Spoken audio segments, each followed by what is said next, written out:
Welcome to the Page Club. Today we're diving into a true literary gem, 100 Years of Solitude by Gabriel García Márquez. This masterpiece transports us to the magical town of Macondo, where generations of the Buendía family face love, betrayal, destiny, and a touch of magic. If you enjoy this podcast, please don't forget to like, subscribe, and leave a comment. Welcome back to the deep dive. This time, we're taking on 100 Years of Solitude. Oh, a classic. It really is, and I'm really excited to dive into this book. I think everyone knows it's one of, if not the best examples of magical realism. Yeah. So I'm really excited to talk about all the different elements of that and how Marquez made this book. So we're going to be focusing on this book for this whole deep dive, and we're going to be looking at a lot of the different themes and the characters and kind of just all the elements of the story and also how it became such a global phenomenon. Awesome. So to get started, I think we should definitely talk about magical realism because that's kind of the calling card of the book. Sure, yeah. So what are some of your favorite examples? Like when you think of magical realism in 100 Years of Solitude, what are some of the things that come to mind? Well, the first thing I always think about is Remedios the Beauty ascending into heaven while she's folding the sheets. I just think that's such a funny, but also like a really magical image that's just so vivid in my mind. Yeah, that is definitely a good one. I also always think about the insomnia plague and how that was, you can read it as like a literal plague, but also as a metaphor for so many other things. Exactly. And I also, I don't remember the character's name, the one who's followed by all the yellow butterflies. Mauricio Babylonia. Yeah, Mauricio Babylonia. Yeah, I think it's interesting because Marquez presents all of these things as if they're just normal everyday occurrences, which is part of what makes it magical realism, right? Like, Yeah. it's not like these are big, shocking events to the characters in this story. It's just like part of their reality. Right, exactly. It's just so ingrained in their world. Yeah. And I think that makes it even more effective because it makes you question, like, what is real and what is not. Yeah. Another thing I wanted to touch on was the Buendía family itself, because you have all these generations. It can get a little confusing. There are a lot of repeating names. A lot of Aurelianos and Jose Arcadios. Yes. Yeah. I mean, how do you get them all straight? I honestly don't know if I always do, but I think that's part of the point too. Oh, okay. Because it emphasizes the cyclical nature of their history, how they're kind of doomed to repeat the same mistakes. Oh, that makes sense. And it's interesting too because their name, Buendía, means good day. Oh, I didn't know that. Yeah. It's kind of ironic considering how much tragedy they experience. Yeah, that is ironic. It's like a good day in the midst of all this, crazy stuff happening. Exactly. It makes you wonder if they're ever really going to escape those cycles. Right, right. So the repeating names, that's definitely intentional. Yeah. And the way time jumps around too. It's not a linear narrative. No, it's definitely not. It goes back and forth. And sometimes it's like, wait, where are we now? Yeah. But it adds to that sense of like myth or a dream. Yeah. It's almost like time is this fluid thing in Macondo. Exactly. Which brings me to another point, the English translation. I read somewhere that it's actually considered superior to the original Spanish. Yeah. I've heard that too. I think even Gabriel García Márquez himself said that he preferred the English translation. Wow, really? Yeah. Which just goes to show how important translations are. It's Yeah. not just about getting the words right. It's about capturing the style, the tone, the essence of the original work. That's so true. And in this case, it sounds like the translator did a phenomenal job. Definitely. So, I mean, that kind of opened up 100 Years of Solitude to a whole new audience, right? Oh, for sure. And I think it's part of the reason why it's become such a global phenomenon. Yeah, I think you're right. So we've talked about magical realism, the Buendía family, and the importance of translation. But one thing that really struck me about 100 Years of Solitude is the theme of solitude.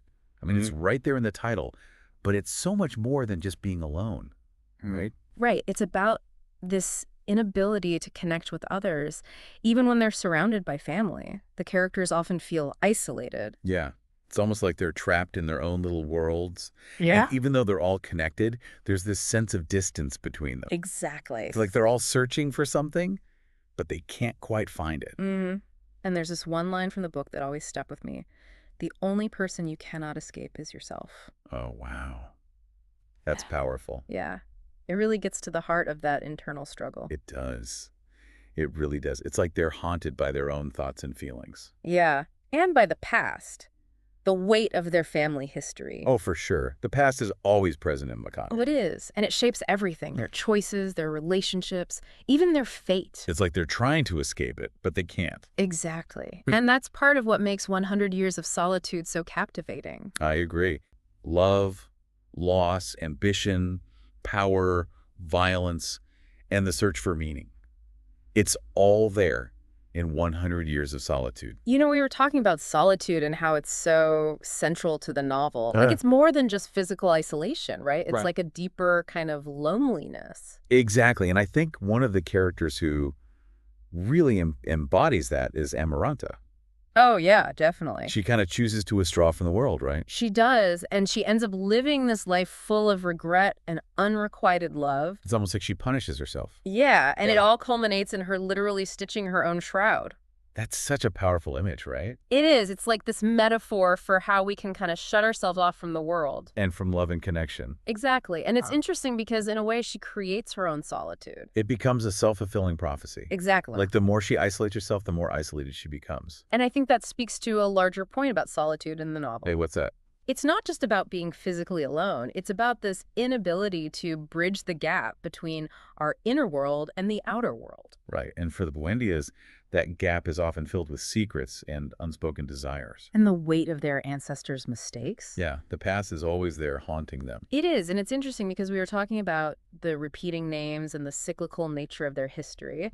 And one of the themes that really plays into that is incest. Yeah, it's definitely unsettling. It is, but I think it's important to remember that Marquez isn't just using it for shock value. Right, it's definitely not gratuitous. I think it speaks to this idea of the family being trapped, unable to break free from their past. Like they're drawn to each other out of this need to repeat the mistakes of their forefathers. Exactly. And that ties back to Macondo as this microcosm of the world, right? Absolutely, like these destructive patterns of behavior we see in the family. They're playing out on a larger scale in the town's history. Exactly. And I think the Banana Plantation Massacre is a perfect example of that.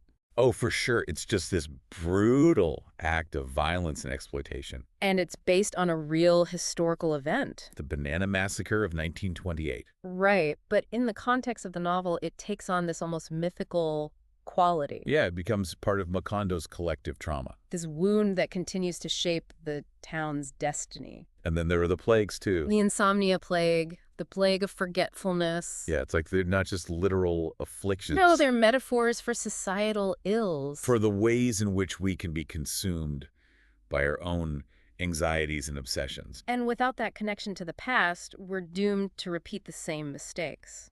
Which brings us back to cyclical history. Exactly. It's like that image of Jose Arcadio Buendía obsessed with building a perpetual motion machine. Oh, yeah, that's a good one. This contraption that's always moving but going nowhere. It's a perfect symbol for the Buendía family's struggles, right? Absolutely. Like they're constantly striving, but they always end up back where they started. And that cyclical structure is reflected in the novel itself, too. Yeah, with the way Marquez jumps back and forth in time. And the way names and personality traits repeat across generations. It's almost as if time in Macondo is circular. Always returning to the same point. Which makes the ending all the more powerful. Because even though we know the town is destined to be destroyed, there's still this sense of wonder and possibility. Exactly. So before we get to that ending, yeah, I think it's important to talk about what makes this novel so enduring.